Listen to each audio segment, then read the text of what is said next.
All right, we're live, and I'm going to let a few people jump in here for a couple of minutes. And while we're doing that, I need to recharge the battery. You thought I meant like my phone or my computer. I didn't. I felt like it was just, here's the honest situation. It's been a very long time since I broke out the Pendleton. I was just vacuuming, and I think the vacuum just died. And instead of getting the other vacuum cleaner out and using it, I thought a good way to procrastinate cleaning and unpacking more was to break out some Pendleton and talk about fuel mileage, because if you haven't noticed, fuel is getting kind of stupid. So I thought we'd talk about it really quickly. I know there's a lot of people that say you can only have 3 ice cubes. I don't like 3 ice cubes. I like a lot of ice cubes. So no haters relative to my whiskey. Charlie's in the house. Welcome, buddy.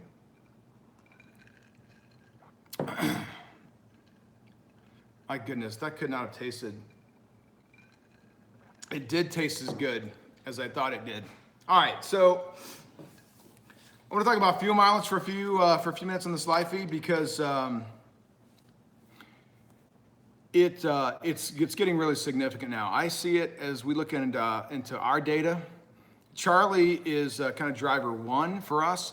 Charlie's pretty crazy about how he manages the truck, and I want to use that phrase. I think that's an important phrase because I think it differentiates between driving the truck. I think how you manage the truck is really important, right? Driving the truck's sort of one thing, but I think how you manage that truck is really critical. And I want to go over a couple things.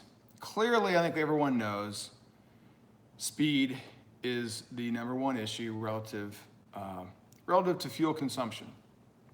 Depending on the engines and all that sort of stuff, speed is always going to be a really big killer relative to fuel. I'm not going to spend a lot of time into this, right? But what I will say, just at a high level, your sweet spot for most trucks in that probably 450 to 550 range is going to be in that 62 to 63 mile an hour range.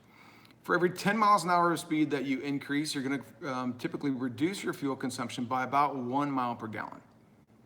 And that's really significant, right? Those of us in transportation and trucking know that is a really significant thing, right? So speed is clearly the number one indicator, right? And at $3, I think I looked today, I think it was $3.10 just for unleaded. I forgot what diesel was, but it's significant. So speed's a big deal. Weight, number 2.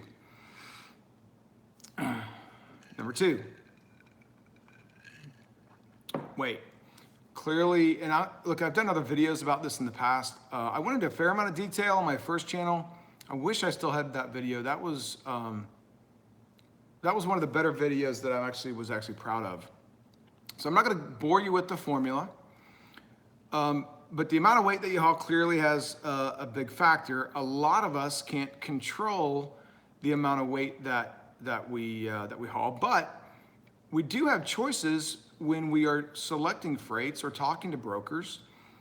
And this is one of the problems that I have. And I see this discussion a lot on the load boards about, especially for brokers. Brokers say, look, when I make an offer for a load, I am, again, for full truckload, I am, in essence, renting the entire trailer, all 53 feet, and anything that goes into it. I don't have a problem with that, as long as I know that up front.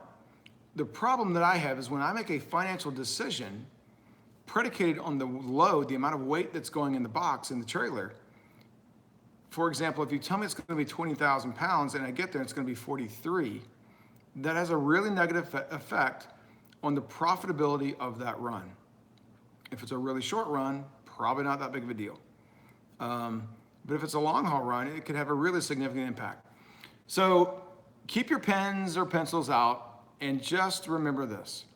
If we assume that a trailer can hold 40,000 pounds or 4 10,000 pound increments, right? For each 10,000 pound increment that you don't haul, that's a savings of about 4.4% for your fuel mileage. So if we have 40,000 pounds in the box, that's max weight.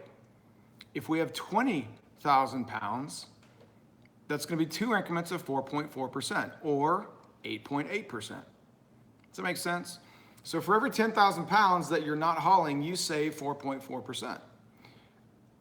When you're doing the math on that run, when you determine, hey, how many miles is it? I forgot what my cost per mile is. Or for those that don't cost per mile, I'm not even gonna bang on you here tonight, but you probably know what your fuel consumption is. And so if someone says it's gonna be 20,000 pounds, you make a decision with that load based on the rate that you're willing to take.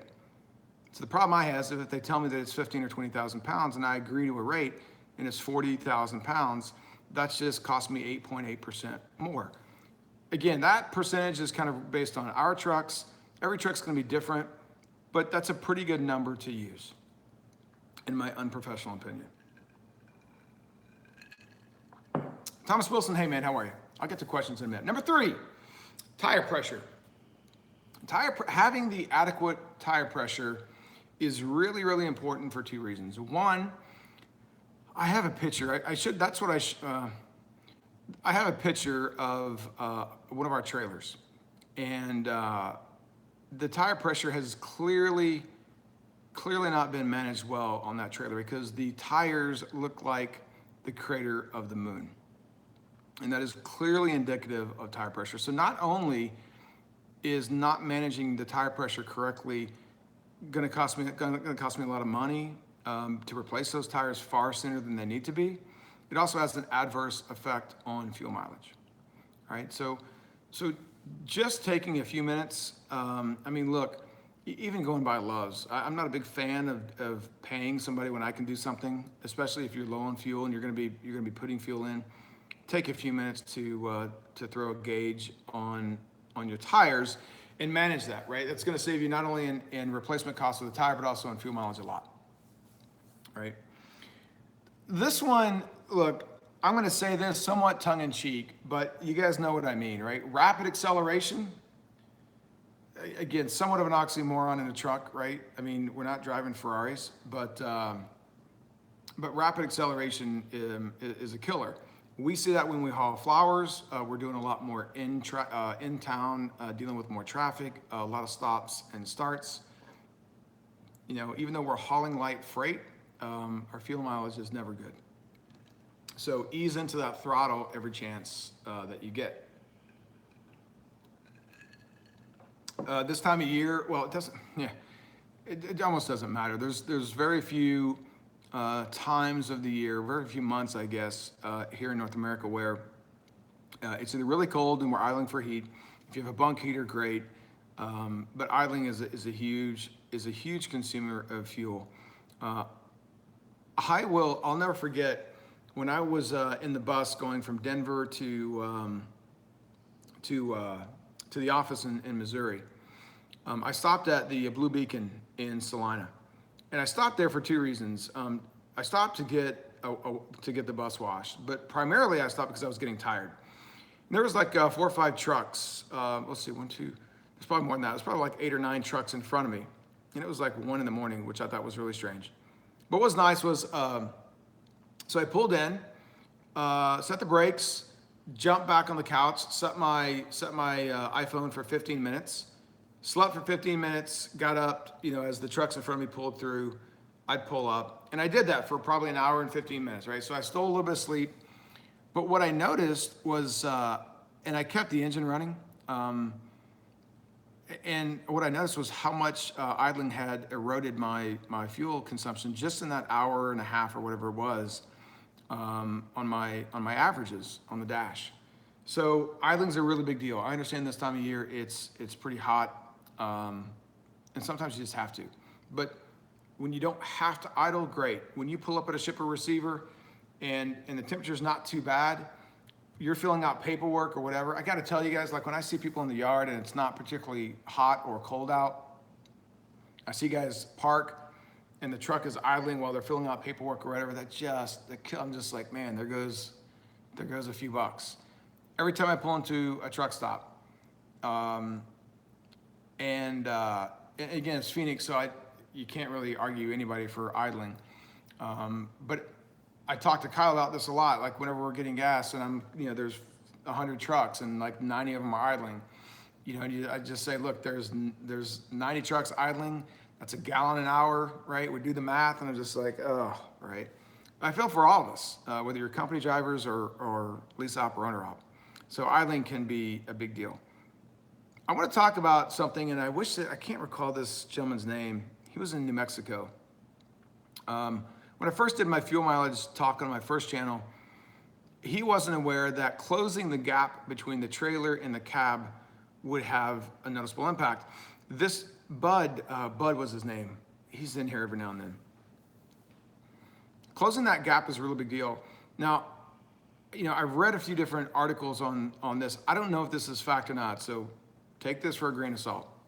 But what I read was a gap of 48 inches between the back of the fairing or the cab and the trailer is equivalent to having the drag of 2 frontal areas. So when you have a gap of 48 inches or more between the trailer and the back of the cab, it's the same amount of drag as pushing 2 trucks through the wind, right? I mean, you're trying to pull, you've got a whole lot of surface area there. You're increasing that drag.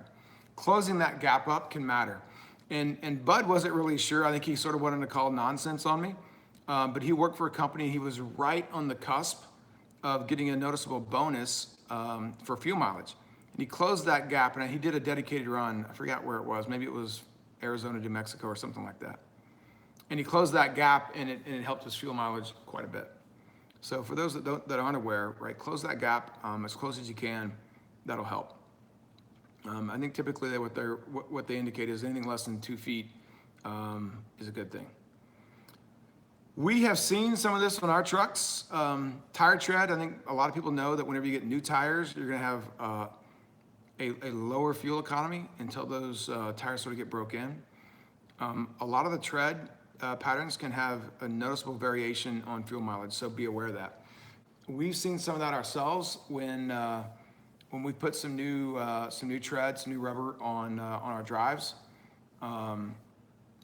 On the truck, we've seen fuel mileage be decreased, and that's really frustrating because you just spent the money for some new tires, and now you're getting hit again on negative fuel mileage. So be aware of that. All right. Lastly is aerodynamics.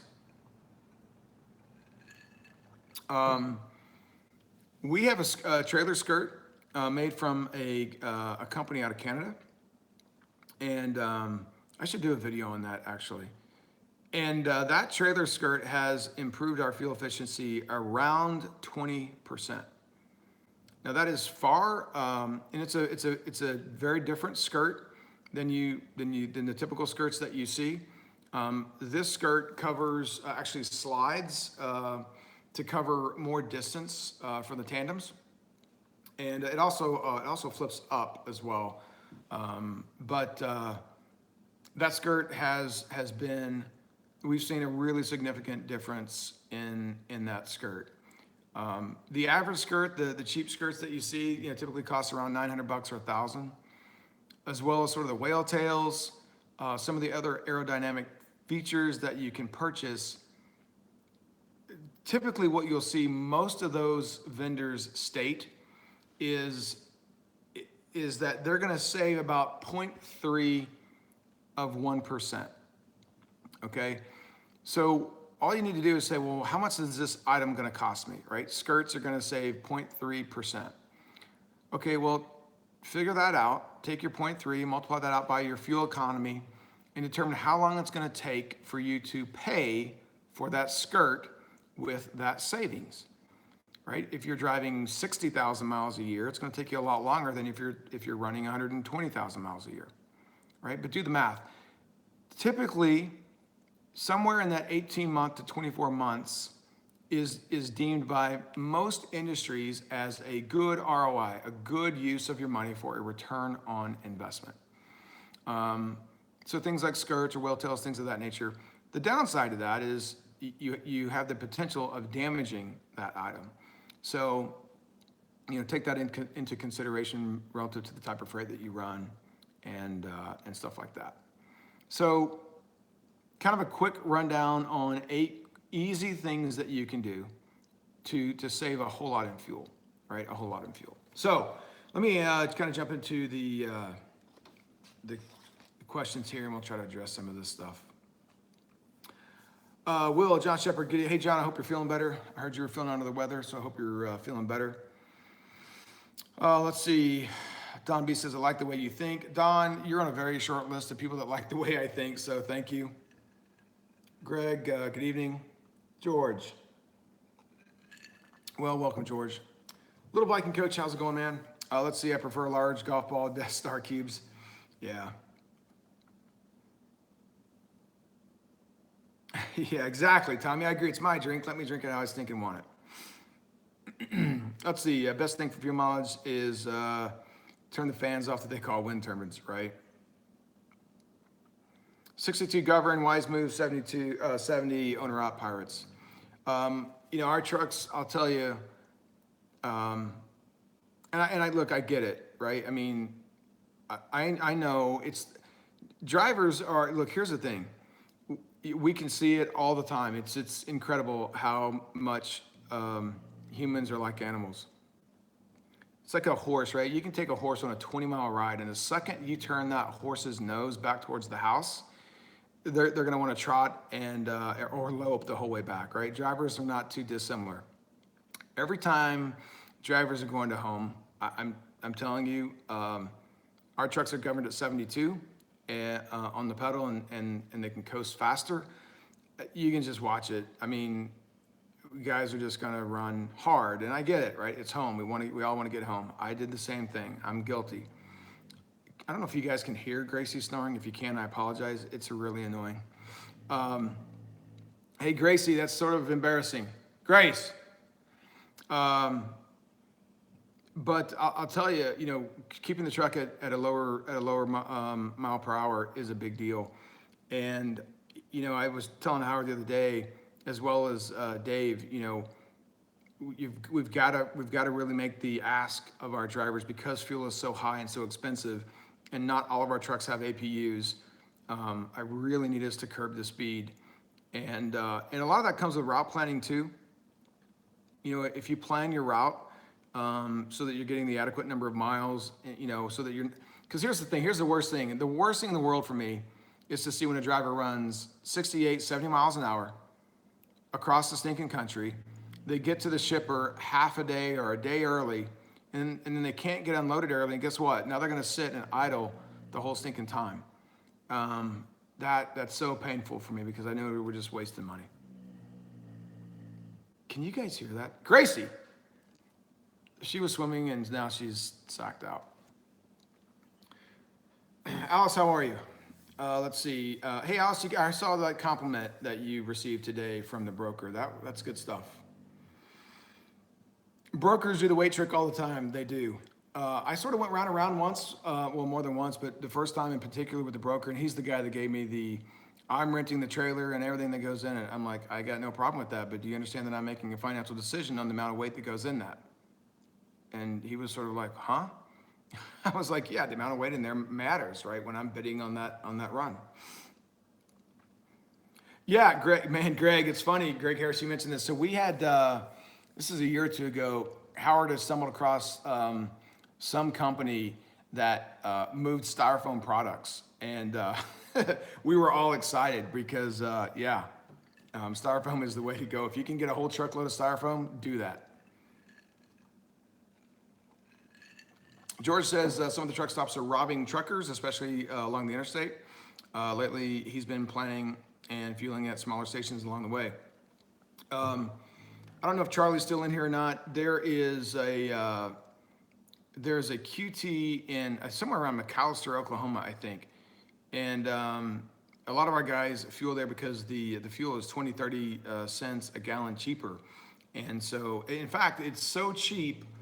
One of the major truck stops that we have discounts with, good Lord, hang on, I've got to throw something at her. Hey, knock it off. I wish you guys could see this. She literally did the raise up and she's right back. She'll be snoring again. But they literally are offering us additional discount to match that lower, that QT in McAllister or somewhere around there.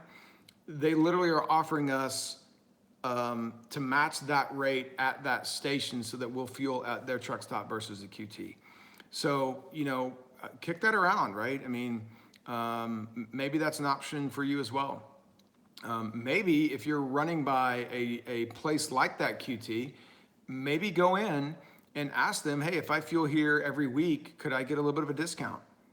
Maybe they laugh at you, but look, you're obligated to ask, they're obligated to say no, right? Who knows? Maybe they say yes. Man, Greg Harris, your company has TPMS. So for those that don't know what a TPMS is, it's a tire pressure monitoring system. I think I made this comment here a week or so ago. So Will and another Travel driver that hauled flowers for us were out in Phoenix a couple weeks ago, and I met them over at Danny's truck stop to have lunch. And I was walking by their trailer. Their trailers have TPMS, and I was asking them about that. Now, clearly the tires were showing wear. They, I think they'd had them on there about a year and a half. But between the two of them, talking about the tires on the trailer, between the two of them, they only replaced one tire because it was blown. So, to me, that's a really big statement for the value of a tire pressure monitoring system to help manage that. That alone probably pays for it, because I can tell you right now, our drivers do a lot of things really, really well. But if I wanted to be critical, speed is one thing that they do poorly. The other thing that they do that's poorly is not managing the air pressure. And so again, that comes that costs us in two ways: one, more blown tires, and two, more in fuel consumption. Charlie says when he's heavy, he minimizes the losses. Yep, no doubt. And look, there's a whole lot of other things that I could add to this list. I know Charlie's good about this. Howard was really good about it when he drove, and I'm sure others are as well. But using momentum, right? When you're going down a hill and you're going up a hill, right? So use momentum to your favor. There's a lot more to that list. And again, it gets into more managing the truck versus just driving the truck. TJ, how are you, man? So, yeah, Jim, so we do have APUs on, I don't know, the last 4 or 5 of the newest trucks that we bought. I can tell you that when I ran the return on investment on the APU, just from a dollars and cents perspective, fuel needed to be at $3 per gallon for it to make financial sense to buy an APU, just on the dollars and cents, right? Just on the economics. Having said that, when you consider that you're going to be idling less, putting less wear and tear on the engine, and using the APU, then so by the way, the comfort of the driver, we went ahead and did that. But the first couple of our trucks don't have APUs. And I've said this in a bunch of videos, and Charlie, you always remind me of the name of it. I know it's a Carrier APU that we have. What's the name of it, Charlie? Because I would never recommend that anybody buy this particular APU. These APUs have performed absolutely horribly for us. I have not a single good thing to say about them. They were expensive. We've had them in the shop countless times. And in my mind, if we're gonna spend a whole bunch of money on an APU, we should be able to hang meat in the cab of that truck. And I'm really disappointed that our guys, we're spending all the money and our guys are just, it's not keeping them as cool as it should for the amount of money that we spend, right? And having a good night's sleep is a really big deal relative to safety. Greg Inman says his APU pays for itself in 16, 18 months. Greg, congratulations. You must have an APU that's not named carrier and actually works. That is not the case for us. Here's the worst part. You guys ever had that gut instinct? And my gut instinct was I should have gone with the tri-pack, and I didn't, and I've regretted it ever since. I should contact Thermo King and tell them that I will do a video of exploding, shooting, blowing up, destroying, sinking, using as boat anchors, whatever they want me to do to those carrier APUs. I will be glad to do it if they would give us a smoking deal on the tri-packs, because they're horrible. Alex Express, welcome. Sugar Shine, a Big Mac through a straw. It's not, let me check the calorie count. I don't see anything, it must be healthy.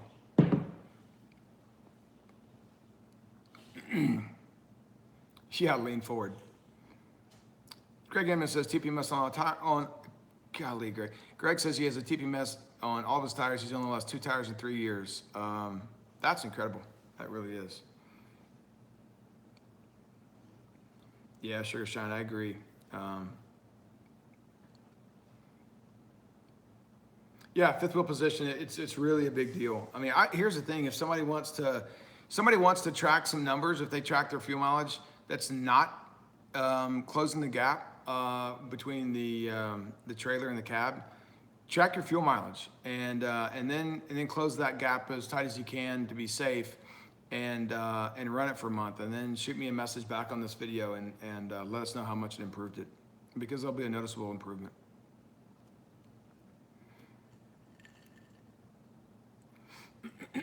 Comfort Pro, in my opinion, and I don't know, I think we've got 6 of them, I think, and I don't think we have a single one that has ran properly since the day that a carrier certified installation guy installed it. Absolutely, hands down, the worst APU that I know of, right? Don't waste your money. If a tri-pack is $2,000 more, my opinion is $2,000 well spent. Tommy Reed says, I need to take you on a ride along. I'd like to pick your brain. Tommy, what is up in, there is such, you don't want to be in here. I promise, not few people want to be in here. Greg Inman has a tri-pack. Yeah, well, Greg, you know that I love you, but I hate you right now. I wish I would have gone with tri-pack.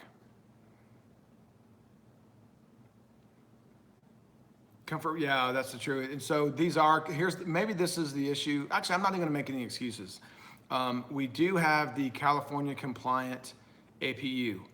And people are like, oh my God, why would you spend that money? Well, because we go to California and I want to play by the rules, right? I mean, it was such a, yeah, well, you know what? Actually, hang on, Charlie. So here's the thing. What I didn't realize until about a year ago is that not all of those APUs are California compliant. So it is not just the DPF system on that APU, because we have both and they both suck. So there you go. Brent, I'll give you a smoking deal on one of these stupid APUs. I'm drinking vanilla beer. I don't think I've ever had vanilla beer. Hire skinny drivers, instant fuel savings. Yeah, that's true, right? And that's another thing, right? Little Lane coaches. You know, if you're not one of these individuals that stays out on the road, for a long period of time, don't have everything in the truck and the kitchen sink, right? I mean, that matters. Look, here's some other things: how you fuel, right? Manage your fuel costs, plan that out. If you're going over the hills, right? I mean, gallon of diesel weighs roughly 7 gallons. I used to know the exact number, but I can't now. Somebody does. What is it? 7.1? 7.14? Somebody tell me. Somebody can Google that and tell me. Roughly 7 pounds per gallon. And so if you can pull over the hills, 7.56. Thanks, Greg. if you're pulling the hills and you can carry, less fuel, and fuel on the other side of the mountains isn't crazy expensive, then, that's stuff that you can consider, especially for those that are carrying, 150s on each side. Let's see, tri-packs rock, but are so expensive, but it's worth it. Thanks. I appreciate all the tri-pack. You guys are more than welcome to rub it in. I can't even say anything. It was a horrible decision on my part. George says, you got too much horsepower when the load off a farm. When you load off a farm and you go to a feeder lot, and the scale says error over 100,000 pounds. Yeah, that's a bad thing. Alice, here's the funny thing. So for anyone that saw, I think it was my very first video on my first channel, which no longer exists, thanks to YouTube. I did a list of things that Joe Cannell said not to do. One of them was don't chew on camera. Another was don't drink on camera, and so I don't know. People gave me such a hard time. It was kind of a funny thing, and so for a while I would drink whiskey on the camera, really more just to antagonize Cannell more than anything, because I enjoy that. And so everybody has this, oh my God, I drink so much. I haven't drank and I don't remember when. Yeah, I don't. But when I drink whiskey, especially this, if anybody from Pendleton ever watches, look, this is the 20-year-old, and it's now probably 30-year-old. But this is the last bottle I have. That's really sad. So we'll just leave that there.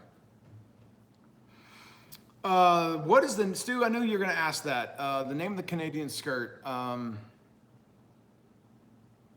Let me do a video on that. I cannot think of the name of it off the top of my head. Charlie, do you recall what the name of that skirt was that we had on Stafford's trailer?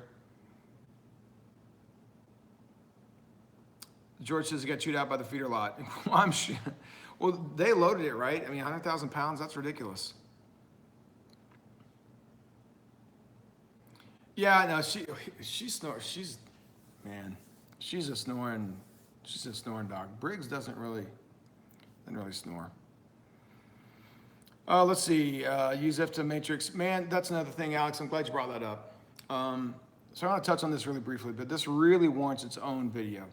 So for those that aren't familiar with the IFTA tax, you can Google this, you can download that, print it out. It's a one-page doc, and it'll have a list of the state taxes in every state. And the easiest way to figure that out, or treat that as a fuel discount, right? So understand what those taxes are and how they impact you and your bottom line, and then fuel accordingly, because it's nothing more than a discount that can be used to your advantage legally, right? So take advantage of that. So thanks for pointing that out. Windine, thank you, Jim, and thank you, Charlie. Windine, golly, man, now I'm forgetting the gentleman's name that owns that, their CEO, and I feel really guilty because they were a pleasure to work with. In all capacities, we did a fair amount of testing for them for about the first year and a half. I will tell you that the skirt holds up really well, and there were one or two small design things that we made some recommendations back to them. The skinny on the Windine skirt is this. They designed this back in, they brought it to market in 07 and 08. Unfortunately, the economy tanked. No one was spending money, especially on things like aerodynamics, right? And so they found themselves in a financial hurt.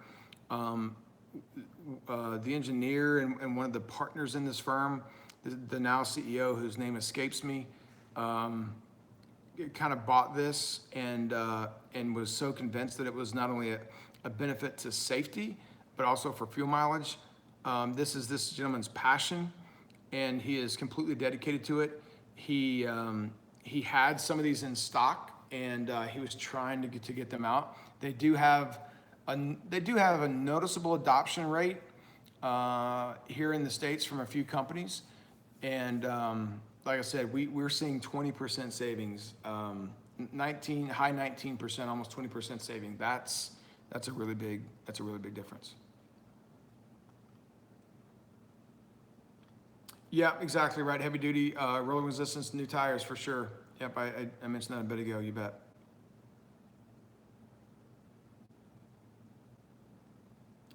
Dating site, super singles, that's funny. So we don't run super singles, and a lot of people just lit me up as to why. And quite frankly, you know, when one of those things blows, there's a lot more damage to be done.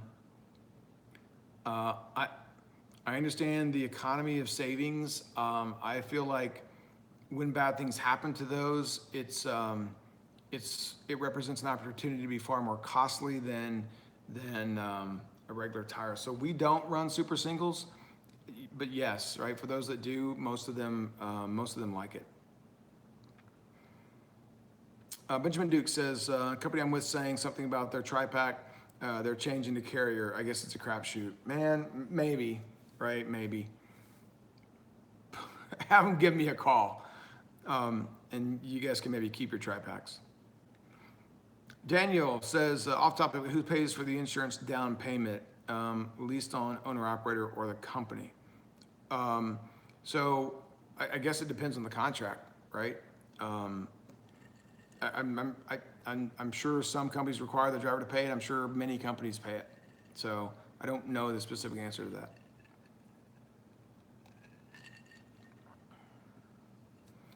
Tommy says truck stops are robbing us, charging us for parking, overpriced terrible food, overpriced fuel, showers for $14.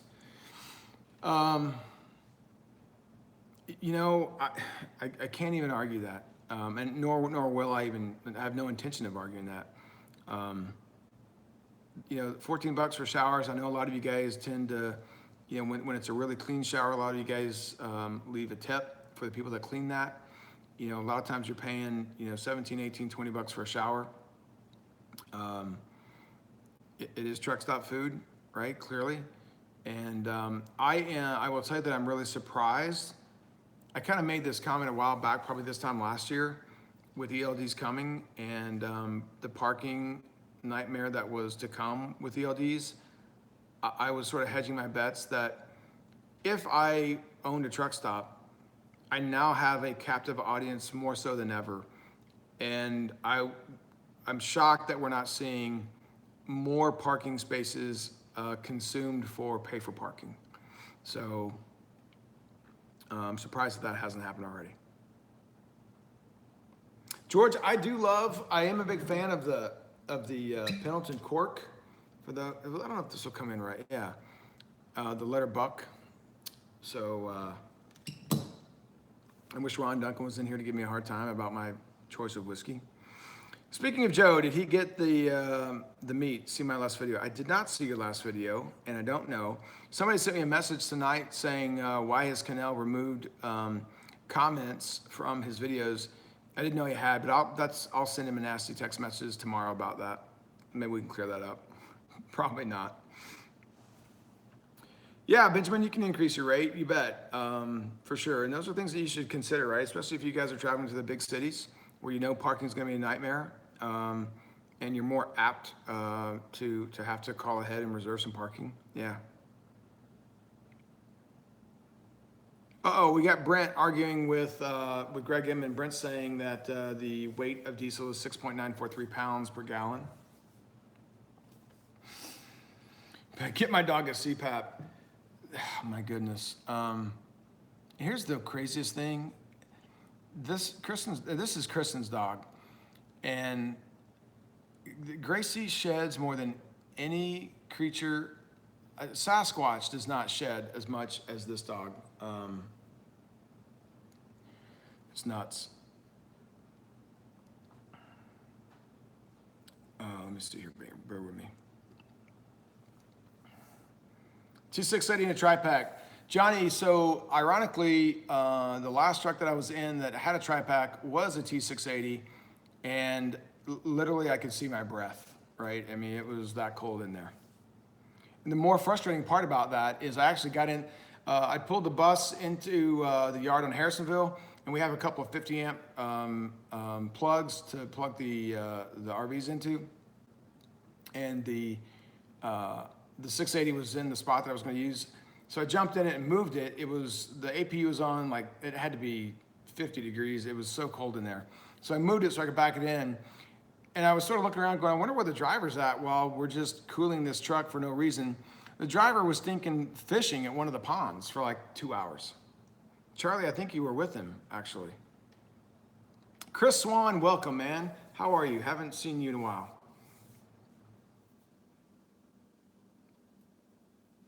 Piccola Pilot says, I have to shower twice a day. I wouldn't make it as a driver.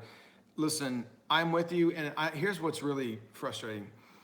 I cannot use the same wash rag or the same towel. Like, I cannot reuse it. Like, I refuse. Like, I realize I just took a shower, and in theory, I should be really clean, but there's no way, because I know what the last thing I used the wash rag on, and I know what the last thing I used the towel on, so I'm not gonna put that on my face.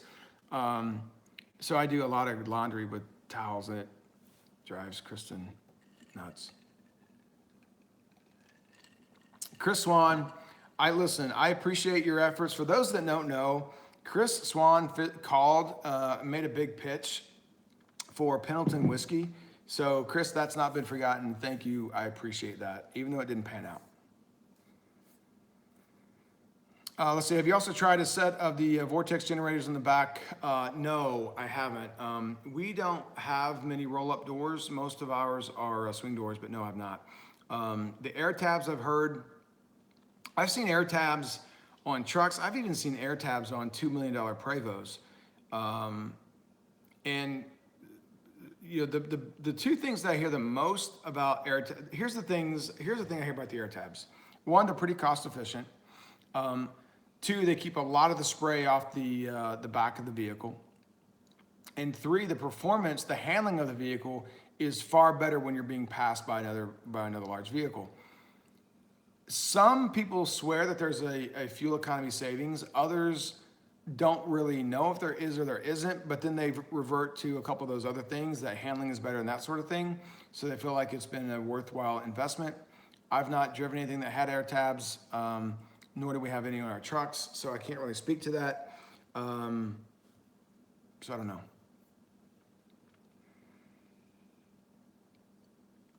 I haven't seen that, Brent, but I may have to watch that. Buy 1,500 gallons of fuel and you get unlimited showers at Love's. I did not know that.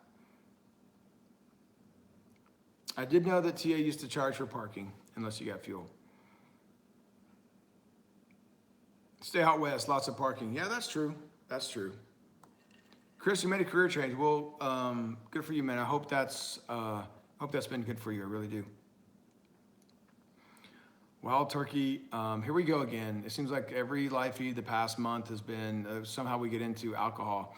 I haven't drank wild turkey in a long time. Probably the last time was in college, and it didn't end well as I recall. So I stay away from wild turkey. Although I love the turkey hunt.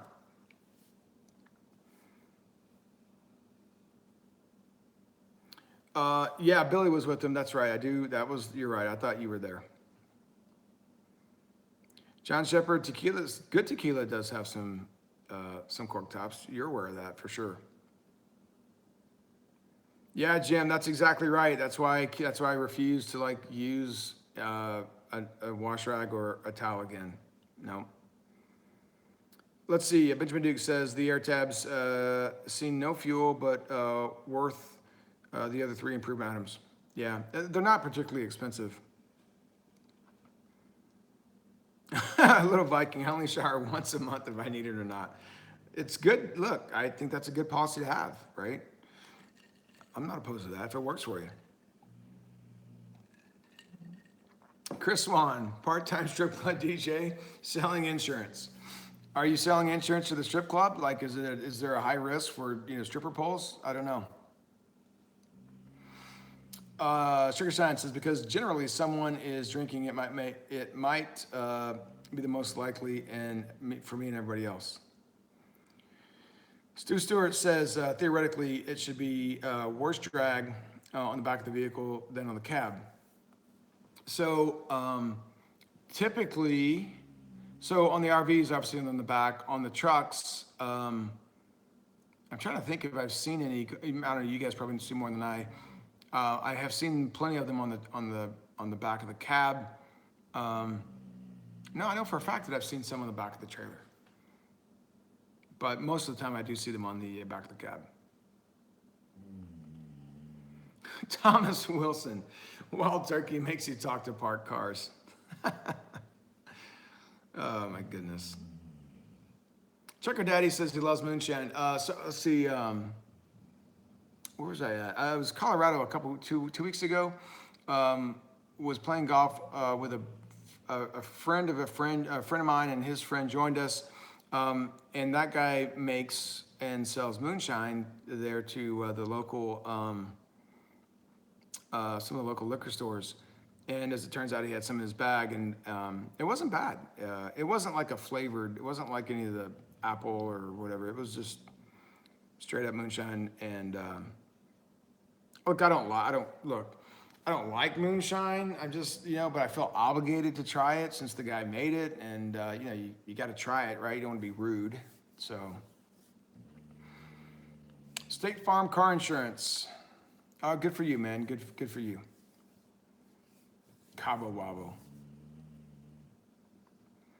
Greg Inman says all NFI trailers have them. Charlie used to drive for NFI. Gentleman Jack. Yeah, I've tried that. I'm not a huge fan of Jack. Jim says he finally contacted a recruiter. They have the policy about 6 months of unemployment in the last 3 years of work history. Okay, for a 21-year-old to prove maturity responsibility, I took a sabbatical. Look, I would keep asking around, Jim. I mean, if you have no, I don't mean this disrespectful to you, but I mean, look, I think for a while now, there's sort of been that if you have a pulse and a CDL, you're hireable. So I'm shocked that a company would take that position, but I would continue to ask around. I don't think you should have. I would hope that you don't have a big problem finding an opportunity. Sunshine doesn't shine on a moonshine still. It was a full moon last night. It's pretty bright. Here's what's funny, talking about the moon. So 2 mornings ago, so Kyle's 16, when there's work to be done, it's like, you gotta shoot mortars off and fireworks off in his bedroom to get him out of bed before noon. Insert new potential girlfriend, and 2 mornings ago, he sets his alarm for 3 o'clock so you could go sweep the pool and pick up dog poop and stuff like that. So gets up at 3 a.m., does chores, picks up girl at 4 to go hiking to see the sunrise. But yet, anytime there's work for me to be done, like I can't get him out of bed before noon. Priorities are a funny thing. That's all I have to say about that. Ricardo, what's going on? Can't stick around, just popped in to say hello. Well, thanks, man. Take care. Be safe. Stu is recommending talking to Snyder, so that's probably not a bad idea. And Brent's humping Alex Express's leg. That's good. It's okay to do some leg humping. Joe Harding is in here. For those that don't follow Joe, Joe, what's your Instagram? Joe posted a private text conversation between us today. I laughed. It was funny. Harding says he's afraid to go to sleep now because someone may throw stuff at me when I start snoring. It was just one of her bottles of pills. It didn't hurt. Yeah, that's what I know. Video's getting long again as usual. Let's we can wrap it up. We're not gonna wrap it up until Harding puts his Instagram in here. That's it. Those are sort of the 8, or maybe we threw a couple more in, but certainly the top 8 reasons for saving fuel. For those that, like I said, aren't aware to close that gap between the trailer and the cab, and see what the fuel savings are. Let's see, Jim says, spoke to the director. He'll consider after I phoned her. 3 years Army, 24 years IT for NASA, 7 years working with teen felons from jail. And they're giving you grief. I don't know what to say to that. If we hired new drivers, I'd hire you. For sure. All right, there is, everybody, if you have Instagram, there it is, OMG JDH. Go check him out. He's moderately funny, right? I'll give him that he's moderately funny. All kidding aside, he's pretty funny guy. So if you guys like some good humor in the day, that's a good one to follow. George says Snyder needs to quit back into his trailer. Keep knocking off his lights. Yeah, that's a good rule of thumb. You could talk to Joe Harding and get a tutorial on that. Maybe they just need more light poles in the parking lots. Although that's dangerous too. Yep, that's it. Everybody go to Florida, drive in Florida, and take really light loads, and somehow find a way to make a living in Florida. That's that, for sure, right? Yeah, Jim, I'll keep this one up, even though it's long. People can catch the first 10 minutes of it and then just go watch something else. That's what I got. Hey, everybody, if you guys are making miles, stay safe. We'll take a lot of these tips and apply them and see if you don't save some money. Fuel is expensive, and there's no sense in throwing it up a stack or giving it to one of the big truck stops. Keep that money in your pocket, use it for your family or vacation or something like that. That's it. That's all. You guys take care and be safe. See you. Bye.